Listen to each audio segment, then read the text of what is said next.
ഇനി നടക്കാൻ പോകുന്ന LPUP എക്സാമിന് വേണ്ടി നമ്മൾ നടത്തിക്കൊണ്ടിരിക്കുന്ന LPUP ഇംഗ്ലീഷ് ചാലഞ്ച് എന്ന സീരീസിലെ 6ാമത്തെ ക്ലാസ്സാണിത്. ഇതിനോടകം ചെയ്ത 5 ക്ലാസ്സുകളും കാണുവാൻ വേണ്ടി ഈ പറയുന്ന സീരീസിന്റെ പ്ലേലിസ്റ്റ് നമ്മുടെ വീഡിയോയ്ക്ക് താഴെയുള്ള ഡിസ്ക്രിപ്ഷൻ ബോക്സിലും അതുപോലെ തന്നെ കമന്റ് ബോക്സിലും കൊടുത്തിട്ടുണ്ട്. അതുവഴി ആ ക്ലാസ്സുകൾ കാണാവുന്നതാണ്. ഇന്ന് നമ്മൾ നോക്കാൻ പോകുന്നത് PSCയുടെ ഒരു പ്രീവിയസ് ക്വസ്റ്റ്യൻ പേപ്പറാണ്. അതായത് 2022 PSC നടത്തിയ ഒരു എക്സാമിന്റെ ക്വസ്റ്റ്യൻ പേപ്പറാണ്. അതായത് സെയിൽസ് അസിസ്റ്റന്റ് എന്ന് പറയുന്ന. അപ്പോൾ അതിൽ നമുക്ക് ഈ ക്വസ്റ്റ്യൻ ഒന്ന് വായിച്ചു നോക്കാം. ഏകദേശം ഇതേ തരത്തിലുള്ള ചോദ്യങ്ങളൊക്കെ തന്നെയായിരിക്കും, ഇതേ ടൈപ്പ് ചോദ്യങ്ങൾ, ഇതേ ചോദ്യങ്ങളൊന്നല്ല, ഇതേ രീതിയിലുള്ള ഇതേ സ്ട്രക്ചറിലുള്ള ചോദ്യങ്ങൾ തന്നെയായിരിക്കും നമുക്ക് പ്രതീക്ഷിക്കാൻ കഴിയുക. അപ്പോൾ എന്തായാലും നമുക്ക് ഫസ്റ്റ് ക്വസ്റ്റ്യൻ നോക്കാം. Which of the following words or are synonymous with the idiom out at elbows? Out at elbows എന്ന് അർത്ഥം വരുന്ന സിനോണിംസ് ഏത്? ഇതിനകത്ത് ഏതാണ്? ഒന്നേ ഉള്ളെങ്കിൽ അത് ഒന്നായിട്ട് നമുക്ക് എഴുതാം, അല്ലെങ്കിൽ ഒന്നിൽ കൂടുതൽ ഉണ്ടെങ്കിൽ അത് ഏതൊക്കെയാണെന്ന് നമ്മൾ എഴുതണം. അപ്പൊ ആദ്യം നമുക്ക് ഈ ഔട്ട് അറ്റ് എൽബോസ് എന്നുള്ളത് എന്താണെന്ന് അറിയണം. എന്താണ് ഔട്ട് അറ്റ് എൽബോസ് കൊണ്ട് ഉദ്ദേശിക്കുന്നത്? പൂവർ എന്നർത്ഥത്തില, അല്ലെ? അതായത് പാവപ്പെട്ടവൻ, ദരിദ്രൻ എന്നൊക്കെയാണ് ഔട്ട് അറ്റ് എൽബോസ് കൊണ്ട് ഉദ്ദേശിക്കുന്നത്. അപ്പൊ അതേ അർത്ഥം വരുന്ന വാക്കുകൾ ഇവിടെ ഏതെങ്കിലും ഉണ്ടോ? ഒന്നെങ്കിലും ഉണ്ടോ? ഇതാണ് ചോദ്യം. നോക്കുമ്പോൾ ഇവിടെ പെനൂറിയസ് എന്ന് പറയുന്നതും ഇംപവറിഷ്ഡ് എന്ന് പറയുന്നതും ഇതിന്റെ അർത്ഥം തന്നെയാണ് ഈ പറയുന്ന ഔട്ട് അറ്റ് എൽബോസിന് അർത്ഥം നൽകുന്ന വാക്കുകളാണ്. അതുകൊണ്ട് നമുക്ക് തന്നെ ആൻസർ ടു 1 and 3 എന്ന് പറയുന്ന ഓപ്ഷൻ നമുക്ക് എടുത്തെഴുതാം. 1 and 3 എന്ന് പറഞ്ഞിരിക്കുന്ന ഏതാണ്? അതിന്റെ സി എന്ന് പറയുന്ന ഓപ്ഷനാണ്. only 1 and 3. ഇതാണ് കറക്റ്റ് ആൻസർ. ഈ ഗിൽറ്റി എന്ന് വെച്ചാൽ എന്താ അർത്ഥം? തെറ്റ് ചെയ്ത, അല്ലെങ്കിൽ കുറ്റവാളി എന്നൊക്കെ അർത്ഥത്തിലാണ് ഗിൽറ്റി കൊണ്ട് ഉദ്ദേശിക്കുന്നത്. ഓപ്പോസിറ്റ് ഇന്നസെന്റ് ആണ്. ഓക്കെ, അപ്പൊ ഇവിടെ കറക്റ്റ് ആൻസർ ഈ പെനോറിയസും ഇംപവറിഷ്ഡുമാണ്. അപ്പോൾ only 1 and 3. അടുത്ത ചോദ്യം, turn in to the passive voice. പാസീവ് വോയിസിലേക്ക് മാറ്റാനാണ് പറഞ്ഞിരിക്കുന്നത്. അപ്പൊ നമ്മൾ പലപ്പോഴും പഠിച്ചു വെച്ചിട്ടുണ്ട്, പാസീവ് വോയിസ് ഏതാണെന്ന് കണ്ടെത്താൻ ആ സെന്റൻസ് ഡേറ്റ് അവസാനം നോക്കിയാൽ മതി. എന്ത്? ബൈ പ്ലസ് സബ്ജക്റ്റ് എന്ന് ഉണ്ടാകും. അങ്ങനെ വരുന്നതായിരിക്കും പാസീവ് വോയിസ്. നമ്മൾ പഠിച്ചു വെച്ചിട്ടുണ്ട്, ഷോർട്ട് ട്രിക്ക് എന്നുള്ള രീതി. പക്ഷെ അങ്ങനെ നോക്കുമ്പോൾ ഇവിടെ നമുക്ക് കണ്ട ബൈ ഹെർ എന്നിങ്ങനെ കൊടുത്തിട്ടുണ്ട്. ഇത് നമ്മൾ പെട്ടെന്ന് എഴുതി വെക്കും, ബൈ ഹെർ എന്ന്. അപ്പൊ അങ്ങനെ മാത്രം നോക്കി നമുക്ക് ചെയ്യാൻ പറ്റത്തില്ല. കാരണം എന്താ? ഇവിടെ ബൈ ഹെർ നോക്കിക്കഴിഞ്ഞാൽ ഇവിടെ സംഭവം എന്താ നോക്കാം. ഇവിടുത്തെ വെർബ് നോസ് എന്നാണ്. നോസ് എന്ന് പറയുന്നത് സിമ്പിൾ പ്രസന്റ് ആണ്. എന്നാൽ ഇവിടെ നോക്കുമ്പോൾ വാസ് നോൺ. വാസ് എന്ന് പറയുമ്പോൾ തന്നെ പാസ്റ്റ് വന്നു. അപ്പൊ അതുകൊണ്ട് തന്നെ ഇത് വരത്തില്ല. അല്ലേ? അപ്പൊ എന്തായാലും നമുക്ക് എന്റെ കാര്യത്തിലേക്ക് കടക്കാം. ഇതെങ്ങനെയാണ് നമ്മളൊരു പാസീവ് വോയിസിനെ കണ്ടെത്തേണ്ടത്? ഒരു പാസീവ് വോയിസ് ആയിട്ടുള്ള ഒരു സെന്റൻസിനെ കണ്ടെത്താനുള്ള എളുപ്പമാർഗം എന്ന് പറയുന്നത് അവിടുത്തെ വെർബ് ഫോം നമ്മൾ നോക്കുക. ആ സെന്റൻസിലെ വെർബ് ഫോം നോക്കുക. അതായത് നമുക്ക് തന്നിരിക്കുന്ന ഓപ്ഷനിലെ വെർബ് ഫോം നോക്കുക.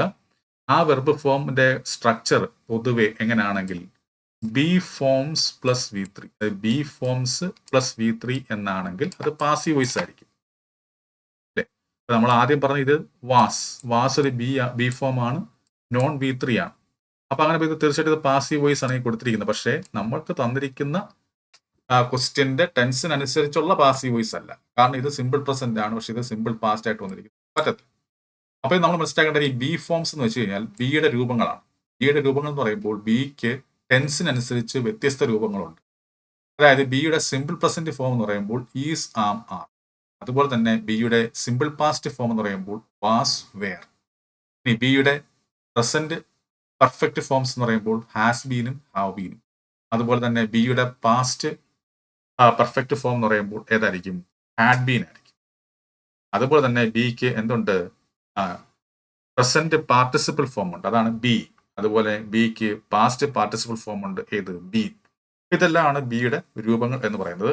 ഇവിടെ നമുക്ക് നോക്കുമ്പോൾ നമുക്ക് തന്നിരിക്കുന്ന ക്വസ്റ്റ്യൻ നോസ് എന്നാണ് പറഞ്ഞിരിക്കുന്നത്. അപ്പൊ അത് സിമ്പിൾ പ്രസന്റ്. അപ്പൊ അതുകൊണ്ട് തീർച്ചയായിട്ടും ഇവിടെ സിമ്പിൾ പ്രസന്റ് ഫോമുകളായ ഈസോ, ആമോ, ആറോ ആണ് വരേണ്ടത്. ഈസ്, ഓർ, ആമോ, ആർ. പിന്നെ V3.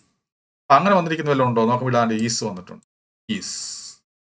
ഇവിടെ വാസാ വന്നിരിക്കുന്നത്. അത് തെറ്റാ. കാരണം വാസ് ഞാൻ പറഞ്ഞല്ലോ സിമ്പിൾ പാസ്റ്റിന്റെ. അപ്പൊ ഇത് രണ്ടും നമുക്ക് കളയാം. അപ്പൊ ഇത്രയും നോക്കുമ്പോൾ തന്നെ നമുക്ക് പെട്ടെന്ന് ആൻസറിലേക്ക് എത്തി. Is plus V3. Okay, is plus V3, അതായത് ബി ഫോംസ് പ്ലസ് V3. ഇത് V3 ആണ്, നോൺ എന്ന് പറയുന്നത്. ഇടയ്ക്ക് ഇതിനെ ആഡ്വർബ്സ് ഒക്കെ കാണും. പേഴ്സണലി നമുക്ക് എടുത്ത ആഡ്വർബാണ്. അങ്ങനെ ആഡ്വർബ്സ് ഒക്കെ ഉണ്ടാവും. പക്ഷേ നമ്മൾ മനസ്സിലാക്കേണ്ട ഇതുവരെ ബി ഫോംസ് പ്ലസ് V3 എന്നുണ്ടാവും എന്നു നോക്കിയപ്പോൾ ഇവിടെ ടെൻസിനനുസരിച്ച് ഈസും ഉണ്ട്, പിന്നെ V3 ഉണ്ട്. ഇത്രയും വരുമ്പോൾ തന്നെ നമുക്ക് ആൻസറിലേക്ക് എത്താൻ പറ്റും. പിന്നെ നമ്മൾ മനസ്സിലാക്കേണ്ട കാര്യം, പാസീവ് വോയിസ് എന്ന് പറയുന്നത് എന്തായിരിക്കും? ഒബ്ജക്റ്റിന് പ്രാധാന്യം കൊടുക്കുന്നതായിരിക്കും. ആക്റ്റീവ് വോയിസ് എന്ന് പറയുമ്പോൾ സബ്ജക്റ്റിന് പ്രാധാന്യം കൊടുക്കും. ഇവിടെ ഷീ ആണ് ഇവിടുത്തെ സബ്ജക്റ്റ്, അപ്പോൾ അത് ആക്റ്റീവ് വോയിസ് ആണ്. ഇവിടുത്തെ ഒബ്ജക്റ്റ് എന്ന് പറയുമ്പോൾ എന്തായിരിക്കും? ദ മ്യൂസിഷ്യൻ ആണ് ഇവിടുത്തെ ഒബ്ജക്റ്റ്. അപ്പൊ അതിന് പ്രാധാന്യം കൊടുത്തുകൊണ്ട് പറയണം. അതായത് ഒബ്ജക്റ്റിൽ തുടങ്ങണം. അത് നോക്കുമ്പോൾ ദ മ്യൂസിഷ്യൻ എന്നാണ് തുടങ്ങിയിരിക്കുന്നത്, കുഴപ്പമില്ല. പിന്നെ ബി ഫോംസിന്റെ നമ്മൾ എഴുതി, B forms simple present form ആയിട്ടുള്ള ഈസ് എഴുതി. കാരണം ഇവിടുത്തെ നോസ് എന്ന് പറയുന്ന വെർബ് സിമ്പിൾ പ്രസന്റ് ആണ്, സോ നമ്മൾ ഈസ് എഴുതി. പിന്നെ ഇവിടുത്തെ ആഡ് വെർബ് നമ്മൾ എഴുതി പേഴ്സണലി. പിന്നെ നോൺ B3 ഫോം എഴുതി. സാധാരണ നമ്മൾ പറഞ്ഞു പാസീവ് വോയിസിൽ ബൈ പ്ലസ് സബ്ജക്റ്റ് ആണ് എഴുതേണ്ടത്. എന്നാൽ മനസ്സിലാക്കേണ്ട കാര്യം, ഇതുപോലെ നോ നമ്മുടെ വെർബായി വന്നു കഴിഞ്ഞാൽ അല്ലേ, നമുക്ക് തന്നിരിക്കുന്ന ആക്റ്റീവ് വോയിസിൽ നോ എന്ന് പറയുന്ന വെർബിന്റെ രൂപങ്ങൾ വന്നു കഴിഞ്ഞാൽ അത് ഏത് ടെൻസ് ആയാലും, നോസ് എന്നല്ല നോ എന്നോ ന്യൂ എന്നോ എന്ത് വന്നാലും നമ്മൾ അങ്ങനെയുള്ള സെന്റൻസുകളുടെ പാസീവ് വോയിസ് എഴുതുന്ന സമയത്ത് ബൈ പ്ലസ് സബ്ജക്റ്റിന് പകരം നമ്മൾ ടു പ്ലസ് സബ്ജക്റ്റ് ആണ് എഴുതേണ്ടത്. Two plus subject. സാധാരണ നമ്മൾ ബൈ പ്ലസ് സബ്ജക്റ്റ് ആണ് പാസീവ് വോയിസിൽ എഴുതേണ്ടത്. പക്ഷേ ഇത്തരത്തിൽ നോ എന്ന് പറയുന്ന വെർബ് വന്നു കഴിഞ്ഞാൽ പിന്നെ നമ്മൾ ബൈക്ക് പകരം ടു ആണ് എഴുതേണ്ടത്. To her. ഇവിടുത്തെ correct answer the musician is personally known to her എന്ന് പറയുന്ന ഓപ്ഷനാണ് കറക്റ്റ് ആൻസർ. അടുത്ത ചോദ്യം, അപ്പൊ അങ്ങനെ ആകുമ്പോൾ ഒൺലി വൺ മാത്രം, ഇതാണ് ശരിയാണ്. അടുത്ത ചോദ്യം നോക്കുക. Find the word substitute or substitutes for a person who hates and avoids other people. അതായത് മറ്റുള്ള ആൾക്കാരെ വെറുക്കുകയും അവരെ ഒഴിവാക്കിയൊക്കെ ചെയ്യുന്ന ആൾക്കാരെ നമുക്ക് വൺ വേർഡുമായി ബന്ധപ്പെട്ട ചോദ്യമാണ്. ഇവിടെ നോക്കുക, ആന്ത്രോപോളജിസ്റ്റ് എന്ന് കൊടുത്തിട്ടുണ്ട്. ആന്ത്രോപോളജിസ്റ്റ് എന്ന് പറയുമ്പോൾ എന്തായിരിക്കും? നരവംശ ശാസ്ത്രജ്ഞൻ എന്നാണ് അർത്ഥം. ഫിലോന്ത്രോപ്പിസ്റ്റ് എന്ന് പറയുമ്പോൾ എന്താ? ഉപകാരി, അതായത് മറ്റുള്ള ആൾക്കാർ ഉപകരിക്കപ്പെടുന്ന, അവരെ സ്നേഹിക്കുന്ന എന്നൊക്കെയാണ് ഫിലാന്ത്രോപ്പിസ്റ്റ് കൊണ്ട് ഉദ്ദേശിക്കുന്നത്. അതിന്റെ ഓപ്പോസിറ്റ് ആണ് മിസാന്ത്രോപ്പിസ്റ്റ്. അപ്പോൾ നമുക്ക് മിസാന്ത്രോപ്പ് എന്ന് പറയാം. ഇതാണ് ഇവിടെ ചോദ്യം. അതായത് മറ്റുള്ളവരെ ഇഷ്ടപ്പെടാത്ത ആളിനെ നമുക്ക് എന്ത് വിളിക്കാം? മിസാന്ത്രോപ്പ് എന്ന് പറയാം. അപ്പോൾ ഓപ്ഷൻ 3 only 3 ആണ് കറക്റ്റ് ആൻസർ. ഇനി അടുത്തത് റോങ്ലി സ്പെൽഡ് വേർഡ് കണ്ടുപിടിക്കാനാണ്, തെറ്റായ സ്പെല്ലിങ്ങിൽ കൊടുത്തിരുന്ന വാക്കുകൾ കണ്ടുപിടിക്കാനാണ് പറഞ്ഞിരിക്കുന്നത്. ഇവിടെ നോക്കുമ്പോൾ നാർസിസ്റ്റിക് എന്ന് കൊടുത്തിട്ടുണ്ട്, വാക്കം എന്ന് കൊടുത്തിട്ടുണ്ട്, നേസിയസ് എന്ന് കൊടുത്തിട്ടുണ്ട്. പിന്നെ അത് തെറ്റായിട്ട് വന്നിരിക്കുന്നത് ഏതാണ്? ഇപ്പോൾ നമ്മൾ ഫസ്റ്റ് വാക്ക് നോക്കുമ്പോൾ ഇവിടെ SC അല്ല വരേണ്ടത്, 2 S തന്നെ വരേണ്ടത്. സിയുടെ സ്ഥാനത്ത് S തന്നെ വേണ്ടത്. ഇപ്പൊ നാർസിസിസ്റ്റിക് എന്നാണ് പറയേണ്ടത്. അതുപോലെ നോസിയസ് എന്ന് പറയുമ്പോൾ ഈ ഐക്ക് പകരം ആണ് വരേണ്ടത്. ഓക്കെ, അപ്പോൾ വാക്കം കറക്റ്റ് ആണ്. അപ്പോൾ നമ്മളിവിടെ ചോദ്യം എന്താ? തെറ്റായിട്ടുള്ളത് ഏതൊക്കെയാ? അതേതൊക്കെയാ? ഈ പറഞ്ഞ 3 അപ്പോൾ only 1 and 3 എന്ന് പറയുന്ന ഈ C എന്ന് പറയുന്ന ഓപ്ഷനാണ് കറക്റ്റ് ആൻസർ. ഓക്കെ, അടുത്ത ചോദ്യം change in the indirect speech, reported സ്പീച്ചുമായി ബന്ധപ്പെട്ട ചോദ്യമാണ്.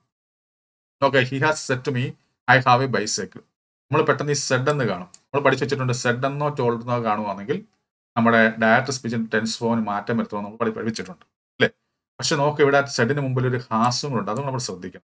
ഹാസഡ് എന്ന് പറയുമ്പോൾ എന്താണത്? പ്രസന്റ് പെർഫെക്റ്റ് ടെൻസ് ആണ്. ദാറ്റ് മീൻസ് ഈ തന്നിരിക്കുന്ന സെന്റൻസ് പ്രസന്റ് ടെൻസിലാണ് പറഞ്ഞിരിക്കുന്നത്. അങ്ങനെ പ്രസന്റ് ടെൻസിൽ പറയുമ്പോൾ നമുക്ക് എന്ത് ചെയ്യേണ്ട കാര്യമില്ല, ഇതിന്റെ ടെൻസ് മാറ്റേണ്ട കാര്യമില്ല. ഐ ഹാവ് എ ബൈസൈക്കിൾ എന്നുള്ളത് പ്രസന്റ് ടെൻസ് ആണ്, അതേ ടെൻസ് തന്നെ നിലനിർത്തണം. പക്ഷേ ഇവിടുത്തെ സബ്ജക്റ്റിനനുസരിച്ച് ഹാസോ ഹാവ് ഐ ആയതുകൊണ്ടാണ് ഹാവ് ആയത്. ഇവിടെ ഹി ഷീ എന്നൊക്കെ വന്നു കഴിഞ്ഞാൽ ഇവിടെ ഹാസ് ആവും. ഇവിടെ നോക്കാം, ഇവിടെ എന്തായാലും ഐയെ മാറ്റിയേ പറ്റത്തുള്ളൂ. കാരണം എന്താണ് അവിടെ മീ എന്നാ പറഞ്ഞിരിക്കുന്നത് അല്ലേ? മീ എന്നോടാ പറഞ്ഞിരിക്കുന്നത്. ഹി ഹാസ് സെറ്റ് മീ അല്ലെങ്കിൽ ഹി ഹാസ് ടോൾഡ്. നമ്മൾ മനസ്സിലായത് റിപ്പോർട്ട് ചെയ്യുന്ന സമയത്ത് നമ്മൾ സെഡ് ടു എന്ന് എഴുതാൻ പാടില്ല, ടോൾഡ് എന്നാക്കണം അല്ലെ? സെഡ് ടു നമ്മൾ ടോൾഡ് ആക്കണം. അപ്പൊ he has told me that ഈ ഐ എന്ന് പറയുന്നത് ആരാ ഇവിടെ? അവനാ പറയുന്നത്. അപ്പം ഹി ആവണം. എന്നോടാ പറയുന്നത്, പക്ഷെ ഇവിടെ ഐ എന്ന് ഉദ്ദേശിക്കുന്നത് ആരെയാണ്? അവനെയാണ്. അങ്ങനെ ഈ ഐ മാറി ഹി ആവും. ഹി വരുമ്പോഴത്തേനും ഇവിടെ എന്താണ്? ഹാസ് ആവണം. He has A bicycle. അപ്പൊ എങ്ങനെ വരണം? He has told me that he has A bicycle എന്ന് വരണം. ഇവിടെ നമുക്ക് ഹാഡ് ടോൾഡ് മീ എന്ന് എഴുതിയിരിക്കുന്നത് അത് തെറ്റാണ്. അതുപോലെ ഇവിടെ ഹാഡ് ടോൾഡ് മീ എന്ന് എഴുതിയിരിക്കുന്നത് അത് തെറ്റാണ്. ഇവിടെ നമുക്ക് ഹാസ് ടോൾഡ് മീ ഉണ്ട്, ദാറ്റ് ഉണ്ട്, പിന്നെ ഹി ഹാസ് എ ബൈസൈക്കിൾ. അങ്ങനെ ഇവിടുത്തെ 2 എന്ന് പറയുന്ന ഓപ്ഷനാണ് കറക്റ്റ് ആൻസർ. only 2. അതേതാണ് വന്നിരിക്കുന്നത്? only 2 ആണ് ബി എന്ന് പറയുന്ന ഓപ്ഷൻ. ഇതാണ് കറക്റ്റ് ആൻസർ. അടുത്ത ചോദ്യം നോക്കുക. മത്സര പരീക്ഷകളിൽ ഇംഗ്ലീഷ് ആണോ നിങ്ങളെ കുഴപ്പിക്കുന്നത്? എന്നാൽ ഇനി ആ ടെൻഷൻ വേണ്ട. ഇപ്പോൾ തന്നെ രഞ്ജിത്ത് ഇംഗ്ലീഷ് എന്ന ലേണിംഗ് ആപ്പ് ഡൗൺലോഡ് ചെയ്യൂ. Kerala PSC, SSC, UPSC, bank തുടങ്ങിയ എല്ലാ പരീക്ഷകൾക്കുമായിട്ടുള്ള ഇംഗ്ലീഷ് ക്ലാസുകൾ ഇനി അനായാസം പഠിക്കാം. എക്സ്പീരിയൻസ്ഡ് ഫാക്കൽറ്റിയുടെ ലൈവ് ആൻഡ് റെക്കോർഡഡ് ക്ലാസുകൾ ലഭ്യമാണ്. കൂടുതൽ വിവരങ്ങൾക്കായി 8848697278 എന്ന നമ്പറിലേക്ക് വാട്സ്ആപ്പ് ചെയ്യൂ. Ranjith English makes you smart in English. Which of the following statements is true with regard to the sentence? അതായത് തന്നിരിക്കുന്ന സെന്റൻസുമായി ബന്ധപ്പെട്ട് ഇപ്പൊ താഴെ കൊടുത്തിരിക്കുന്ന സ്റ്റേറ്റ്മെന്റുകൾ ഏതാണ് ശരി? നമുക്കൊന്ന് വായിച്ചു നോക്കാം. Walk quickly or you will not reach the railway station in time. ഇവിടെ നോക്കുമ്പോൾ ഇവിടെ രണ്ട് ക്ലോസുകളുണ്ട്. ഏതൊക്കെ? വാക്ക് ക്വിക്കലിയും അതുപോലെ you will not reach the railway station എന്ന് പറയുന്ന ഇൻ ടൈം എന്ന് പറയുന്ന ഈ ക്ലോസ്. അപ്പൊ ഇത് രണ്ട് ക്ലോസുകളാണുള്ളത്. ഈ രണ്ട് ക്ലോസുകളുടെയും പ്രത്യേകത അത് രണ്ടും എന്താണ്? മെയിൻ ക്ലോസുകളാണ്. അപ്പൊ നമുക്ക് the sentence has two main clauses എന്ന് പറയാം. ഈ രണ്ടോ അതിൽ കൂടുതലോ മെയിൻ ക്ലോസുകളെ ഇത്തരത്തിൽ കൺജങ്ഷൻ കൊണ്ട് കൂട്ടി യോജിപ്പിക്കുകയാണെങ്കിൽ നമുക്ക് എന്ത് വിളിക്കാനെ? കോമ്പൗണ്ട് സെന്റൻസ് എന്ന് വിളിക്കും. അപ്പോൾ the sentence is A compound sentence. അങ്ങനെ ആകുമ്പോൾ ഈ 1ഉം 2ഉം സ്റ്റേറ്റ്മെന്റുകളാണ് ശരി. ഈ സെന്റൻസുമായി ബന്ധപ്പെട്ട് നോക്കുമ്പോൾ ഈ 1 and 2 സ്റ്റേറ്റ്മെന്റ്സ് ആണ് ഓക്കെ. അപ്പോൾ അങ്ങനെ നമുക്ക് പറയാം 1 and 2 only 1 and 2 ഇതാണ് ശരിയായിട്ടുള്ള ആൻസർ. ഇനി അടുത്ത ചോദ്യം നമുക്ക് നോക്കാം. Identify the plural forms. ഈ തന്നിരിക്കുന്ന പ്ലൂറൽ ഫോംസ് ഏതൊക്കെ? നമുക്ക് സിനോപ്സസ് എന്ന് കൊടുത്തിട്ടുണ്ട്, പാപ്പരാസി എന്ന് കൊടുത്തിട്ടുണ്ട്, സിംബോസിയ എന്ന് കൊടുത്തിട്ടുണ്ട്. നമ്മൾ മനസ്സിലാക്കേണ്ട കാര്യം സിനോപ്സസ് എന്ന് പറയുന്നത് സിംഗുലർ ആണ്. നമുക്ക് പ്ലൂറൽ ആണ് വേണ്ടത്. അപ്പൊ ഇതിനെ നമുക്ക് കളയാം, വേണ്ട. പിന്നെ പാപ്പരാസി എന്ന് പറയുമ്പോൾ അത് പ്ലൂറൽ ഫോം ആണ്. സിംബോസിയ എന്ന് പറയുമ്പോഴും പ്ലൂറൽ ഫോം ആണ്. ഓക്കെ, ഇത് രണ്ടുമാണ് 2 and 3 ആണ് എന്ത്? Plural forms. ഇപ്പൊ 2 and 3 വന്നിരിക്കുന്നത് only സി എന്ന് പറയുന്ന ഓപ്ഷൻ ആണ്. only 2 and 3 ഇതാണ് കറക്റ്റ് ആൻസർ. അപ്പൊ നമുക്ക് മനസ്സിൽ വരും സിനോപ്സസിന്റെ പ്ലൂറൽ ഫോം എന്താണ്? സിംഗുലർ ആണെന്ന് പറഞ്ഞു അല്ലെ? സിംഗുലർ ആണ്. സിനോപ്സിന്റെ പ്ലൂറൽ ഫോം ആണ് എന്താണ്? നമ്മൾ മനസ്സിലാക്കേണ്ട കാര്യം ഈ SES അവസാനിക്കുന്ന വാക്കുകൾ എന്താണ്? SES എന്ന് അവസാനിക്കുന്ന വാക്കുകളുണ്ടല്ലോ, അത് സിംഗുലർ ആണ്. അതിന്റെ പ്ലൂറലിലേക്ക് മാറ്റുമ്പോൾ നമ്മൾ എന്ത് ചെയ്യണം? ഈ ഇക്ക് പകരം ഐ കൊടുക്കണം, SIS എന്ന് കൊടുക്കണം. ഉദാഹരണം ക്രൈസസ് എന്ന് പറയുന്ന വാക്കിന്റെ പ്ലൂറൽ ഫോം എന്തായിരിക്കും? ക്രൈസിസ് എന്നായിരിക്കും. അതുപോലെ SIS വേണം. അതേപോലെ പാപ്പരാസി എന്ന് പറയുന്നത് പ്ലൂറലാണ്. ഇത് പ്ലൂറലാണ് ആണല്ലോ, ഇത് രണ്ട് പ്ലൂറലാണ്. അപ്പൊ അതിന്റെ സിംഗുലർ എന്തായിരിക്കും? പാപ്പരാസോ. ഐക്ക് പകരം ഓ എടുക്കുക. അതുപോലെ സിംബോസിയ എന്ന് പറയുന്ന പ്ലൂറൽ ഫോം ആണ്. അതിന്റെ സിംഗുലർ എന്തായിരിക്കും? സിംബോസിയ. അപ്പൊ പാപ്പരാസി പ്ലൂറൽ ഫോം ആണ്, അതിന്റെ സിംഗുലർ ആക്കുമ്പോൾ പാപ്പരാസോ. അതുപോലെ സിംബോസിയ പ്ലൂറൽ ഫോം ആണ്, അതിന്റെ സിംഗുലർ ഫോം സിംബോസിയ. ഇവിടെ ചോദ്യം പ്ലൂറൽ ഫോംസ് ആണ്. അപ്പോൾ only 2 and 3 ആണ് കറക്റ്റ് ആൻസർ. അടുത്ത ചോദ്യം നോക്കുക. Pick the words opposite to the word in italics. അത് എൻഡോ എന്ന് പറയുന്ന വാക്കിന്റെ ഓപ്പോസിറ്റ് ആണ് ചോദിച്ചിരിക്കുന്നത്. എൻഡോ എന്ന് വെച്ചാൽ എന്താ? കൊടുക്കുക, സമ്മാനമായി നൽകുക എന്നൊക്കെയാണ് എൻഡോ കൊണ്ട് ഉദ്ദേശിക്കുന്നത്. അപ്പൊ അത് നിരാകരിക്കുക, കൊടുക്കാതിരിക്കുക എന്നൊരു അർത്ഥമാണ് വരേണ്ടത്. ഡിറ്റസ്റ്റ് നമുക്കറിയാം എന്താ? ഈ പറയുന്ന വെറുപ്പ് എന്ന അർത്ഥത്തിലാണ് ഡിറ്റസ്റ്റ് കൊണ്ട് ഉദ്ദേശിക്കുന്നത്. ഡെബ്യൂ എന്ന് പറയുമ്പോൾ എന്തായിരിക്കും? അരങ്ങേറ്റം എന്ന അർത്ഥത്തിലാണ്. അപ്പം കൊടുക്കാതിരിക്കുക, റിജക്ട്, റെഫ്യൂസ് ചെയ്യുന്ന അർത്ഥത്തിൽ എന്തായിരിക്കും? ഡൈവസ്റ്റ് ആണ് വരുന്നത്. ഇതാണ് ശരിയായിട്ടുള്ള ആൻസർ. ഇവിടുത്തെ only 2 എന്ന് പറയുന്ന കറക്റ്റ് ആൻസർ. അടുത്ത ചോദ്യം, choose the appropriate form of the verb. ഇവിടെ തന്നിരിക്കുന്ന വെർബിന്റെ ശരിയായ ഫോം ആണ് ചോദിച്ചിരിക്കുന്നത്. നമുക്ക് ഇഫ് ക്ലോസുമായി ബന്ധപ്പെട്ട ചോദ്യമാണ്. ഇഫ് വന്നിട്ടുണ്ട്, പക്ഷേ ഇഫ് ക്ലോസ് ഏറ്റവും അവസാനമാണ് വന്നിരിക്കുന്നത്. മെയിൻ ക്ലോസ് ആദ്യം തന്നിട്ടുണ്ട്. അപ്പൊ മെയിൻ ക്ലോസിനനുസരിച്ചായിരിക്കണം നമ്മൾ ഇഫ് ക്ലോസ് എഴുതേണ്ടത്. ഇവിടെ നമുക്ക് വുഡ് ഹാവ് ബീൻ റൂയിൻഡ് എന്ന് പറഞ്ഞിട്ടുണ്ട്. വുഡ് ഹാവ് ബീൻ റൂയിൻഡ് എന്ന് പറയുമ്പോൾ അത് ഏത് ഇഫ് ക്ലോസിന്റെയാണ്? പാസ്റ്റ് പെർഫെക്റ്റിന്റെ ഇഫ് ക്ലോസ് ആണ് വരേണ്ടത്. പാസ്റ്റ് പെർഫെക്റ്റിന്റെ മെയിൻ ക്ലോസ് ആണ് എന്ത്? വുഡ് ഹാവ് ബീൻ എന്ന് പറയുന്നത്. അപ്പൊ അങ്ങനെ ഇവിടെ പാസ്റ്റ് പെർഫെക്റ്റ് ആണ് വരേണ്ടത്. പാസ്റ്റ് പെർഫെക്റ്റ് എന്ന് പറയുമ്പോൾ ഹാഡ് പ്ലസ് V3. അപ്പൊ ഇവിടെ നോട്ട് വന്ന സ്ഥിതിക്ക് ഹാഡിന്റെ V3 ഇടയ്ക്ക് നമ്മൾ നോട്ട് ചേർക്കണം. അപ്പൊ ഹാഡ് നോട്ട് പാസ്റ്റ് എന്ന് പറയും. അങ്ങനെ ഹാഡ് നോട്ട് പാസ്റ്റ് എന്ന് വന്നിരിക്കുന്ന ഏതാ? നോക്കുമ്പോൾ 3 ആണ്. only 3 ആണ് ശരിയായിട്ടുള്ള ആൻസർ. ഓക്കെ, അടുത്ത ചോദ്യം, കറക്റ്റ് സെന്റൻസ് എന്താണ്? She must either be a novelist or playwright എന്ന് ഇങ്ങനെ കൊടുത്തിട്ടുണ്ട്. ഐദർ ഓർ ചേർത്ത് എഴുതാനാണ് പറഞ്ഞിരിക്കുന്നത്. പിന്നെ അത് ശരിയായിട്ട് വന്നിരിക്കുന്ന ഏതൊക്കെയാണ്? ഈ 1ഉം 2ഉമാണ്. കാരണം she must be either a novelist or a playwright, അല്ലെങ്കിൽ she must either be a novelist or be a play. Okay, ഇവിടുത്തെ പ്രശ്നം എന്താ? ഇവിടെ she must either be a novelist എന്ന് എഴുതിയിട്ട് പിന്നെ ഒരു ബിയും കൂടെ എഴുതാം. അല്ലെങ്കിൽ ആ ബി എഴുതുക, അല്ലെങ്കിൽ ഒരു എ കൊടുക്കണമായിരുന്നു. ഒന്നിൽ നമുക്ക് ഇതേപോലെ രണ്ടിടത്തും ബി ചേർത്ത് എഴുതാം, അല്ലെങ്കിൽ ആർട്ടിക്കിളെങ്കിലും എഴുതണം. പ്ലേ റൈറ്റ് എന്ന് മാത്രമേ ഉള്ളൂ, എ ഇല്ലാഞ്ഞതായിരുന്നു ഇവിടുത്തെ പ്രശ്നം.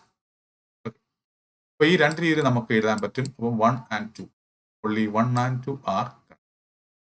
ഏതിന്റെ കുഴപ്പം എന്താ? ഇവിടെ ഐദർ വന്നിട്ടില്ല. മൂന്നാമത്തിനകത്ത് എയ്തർ ഇല്ല, അതുകൊണ്ടാണ് അത് തെറ്റായിട്ട് വന്നത്. അപ്പോൾ 1ഉം 2ഉം ഇതാണ് correct. only 1 and 2 are correct.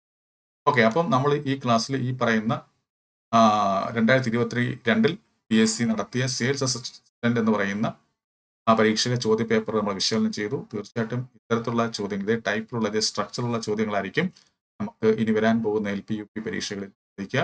നമ്മൾ ഇതുവരെ നടത്തിയ 5 ക്ലാസ്സുകളിൽ നമ്മൾ ഡിസ്കസ് ചെയ്തത് നമ്മൾ എക്സ്പെക്ട് ചെയ്യുന്ന ക്വസ്റ്റ്യൻസ് ആയിരുന്നു.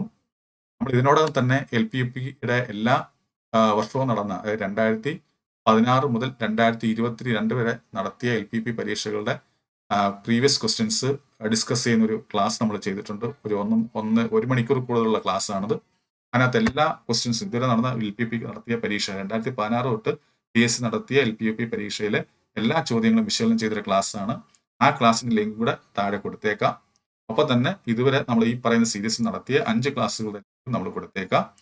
ഓക്കെ, എന്തായാലും ഈ ക്ലാസ് നിങ്ങൾക്ക് ഇഷ്ടപ്പെട്ടെന്ന് ഞാൻ വിചാരിക്കുന്നു. അങ്ങനെ ഇഷ്ടപ്പെട്ടത് തീർച്ചയായും ചെയ്യുക. നിങ്ങളുടെ ഓരോ ലൈക്കുമാണ് എനിക്ക് പ്രോത്സാഹനമായി കൊടുക്കുക. അതുകൊണ്ട് തന്നെ ലൈക്ക് അത്യാവശ്യമാണ്.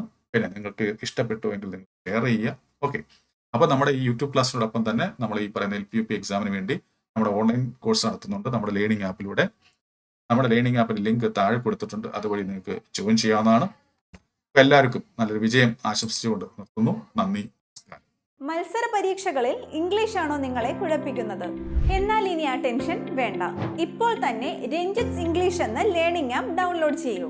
Kerala PSC, SSC, UPSC, bank തുടങ്ങിയ എല്ലാ പരീക്ഷകൾക്കുമായിട്ടുള്ള ഇംഗ്ലീഷ് ക്ലാസുകൾ ഇനി അനായാസം പഠിക്കാം. എക്സ്പീരിയൻസ്ഡ് ഫാക്കൽറ്റിയുടെ ലൈവ് ആൻഡ് റെക്കോർഡഡ് ക്ലാസുകൾ ലഭ്യമാണ്. കൂടുതൽ വിവരങ്ങൾക്കായി 8848697278 എന്ന നമ്പറിലേക്ക് വാട്സ്ആപ്പ് ചെയ്യൂ. Ranjith English makes you smart in English.